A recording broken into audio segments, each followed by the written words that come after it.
আমার নাম রাহাত। গ্রামের শেষ মাথায় হাইওয়ের পাশে আমার একটা ছোট্ট চায়ের দোকান আছে। আমি সাধারণত রাত 12টা পর্যন্ত দোকান খোলা রাখি, কারণ অনেক দূরপাল্লার ট্রাক ড্রাইভাররা এই পথে যায়। তারা চা খেতে থামে। গত শীতের এক রাতের কথা। সেদিন প্রচন্ড কুয়াশা ছিল। রাত তখন 11:30টার মতো বাজে। রাস্তায় কোনো গাড়ি ঘোড়া নেই, একদম শুনশান। শীতের চোটে আমার নিজেরই হাত পা জমে আসছিল।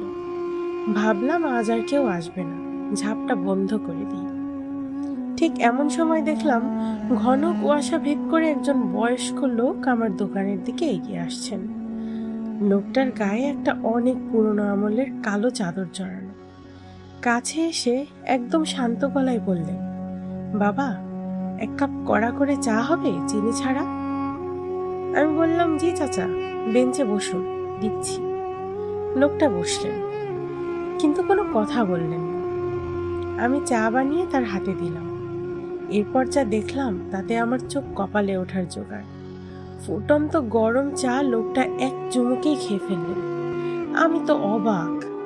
এত গরম চা কোনো মানুষের পক্ষে এক চুমুকে খাওয়া সম্ভব না। চা খাওয়া শেষ করে উনি পকেট থেকে কিছু একটা বের করে আমার ক্যাশ বাক্সের উপর রাখলেন। তারপর শুধু বললেন, দোকানটা বন্ধ করে দাও বাবা, আজ আর কেউ আসবে না।